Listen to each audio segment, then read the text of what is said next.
धन्यवाद साहब, आपने इस मीडिएशन बिल पे बोलने का मौका दिया।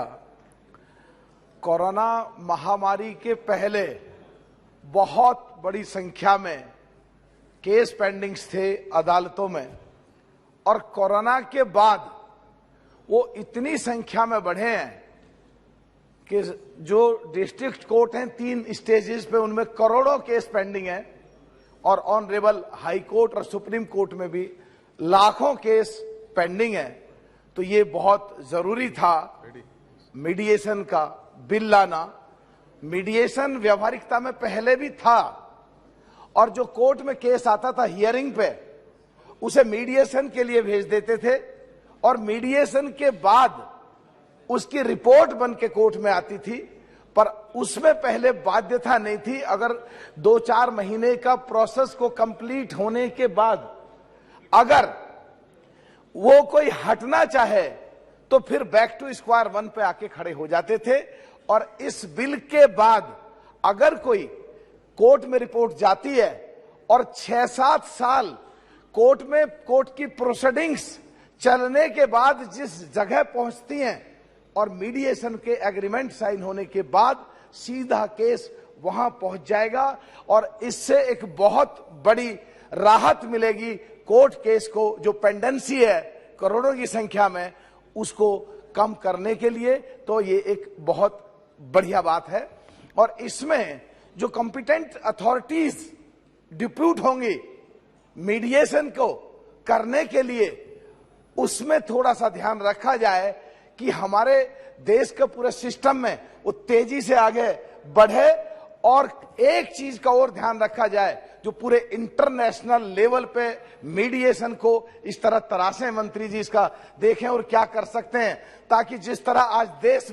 देश की विदेशों में साख बढ़ रही है और इकोनॉमी जिस तरह आगे बढ़ रही है, मीडिएशन बिल भी हमारा पूरे वर्ल्ड के लोग अट्रैक्ट हों और इंडिया में आए और मीडिएशन के केसेस यहां पे कराएं। उससे कहीं ना कहीं हमारी इकोनॉमी भी मजबूत होगी और हमारे देश की साख भी बढ़ेगी। मैं मंत्री जी को एक चीज इसमें रिक्वेस्ट करना चाहता हूं, क्योंकि भली भांति मैं इसमें आपका और हमारा बढ़िया साथ है, और जो DOPT and law justice standing committee है उसमें मैक्सिमम मेरे पार्टिसिपेशंस होते हैं। इसमें 2 चीजें कहीं ना कहीं मुझे संभावना छूट सकती हैं। एक तो ये, अगर ये मीडिएशन पूरे प्रोसेस में अगर कहीं हम आगे जाएंगे और बहुत ज्यादा हाई टेक्निक और पूरा ई सिस्टम इंटरनेट का पूरा मदद लेके अगर करेंगे, तो जो गांव देहात में जो लोग हैं, और खास करके मैं सरकार को मुबारकबाद देता हूं कि कॉन्स्टिट्यूट असेंबली के बाद देश का पहला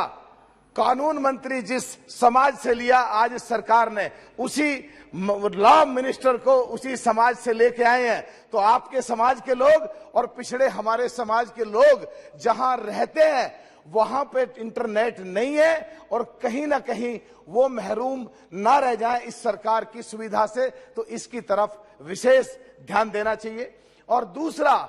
जो हमारा ग्राम पंचायत है उस स्तर पे सख्तियां ज्यादा दी जाए, और फिर जो तहसील स्तर पे वहां सख्तियां दी जाएं, और जिला स्तर पे कुछ सख्तियां दी जाएं, जिससे कि वो जिले स्तर पे इतना फिल्टर होके चीज आ जाए, और जब एग्रीमेंट जिले स्तर पे आके बने तो उससे बहुत सारी चीजें ऐसी हो जाएं जिससे जल्दी जल्दी केस खत्म की तरफ बढ़ेंगे। और जो किसी भी कीमत पे हमारी डीओपीटी एंड लॉ जस्टिस ने कितने ही स्टेट के ऑनरेबल चीफ जस्टिस और ऑनरेबल सीनियर हाई कोर्ट के जजेज और इवन ऑनरेबल सुप्रीम कोर्ट के चीफ जस्टिस और सुप्रीम कोर्ट के ऑनरेबल बाकी जजेज से जो मुलाकातें की हैं, जो बात की हैं, जो कन्वर्सेशन हुआ है DOPT and law justice standing committee का, कि पेंडेंसी को कैसे कम करें। कहीं ना कहीं बिल्डिंगों की कमी है, कहीं जजेजों की कमी है, कहीं स्टाफ की कमी है। तो जो इससे संबंधित ही हैं, अगर मीडिएशन की रिपोर्ट भी आगे पहुंच जाए तो जो पेंडेंसी है कोरोना महामारी के खास करके बाद की, तो उनकी तरफ भी सोचें कि जो सीट खाली पड़ी है पूरे देश में, और जो जजेस अपने ड्यूटी पे भी हैं, कहीं उनकी रहने की दिक्कतें हैं, कहीं उनकी ऑफिसों की दिक्कतें हैं, उन्हें भी साथ के साथ करें, जिससे हमारी पेंडेंसी बहुत जल्द खत्म हो जाए और कोरोना महामारी कार्यकाल से पहले जैसा देश चल रहा था, इस कोर्ट के केस जो पेंडेंसी हैं उससे संबंधित पहले की तरह ही चल सकें, केस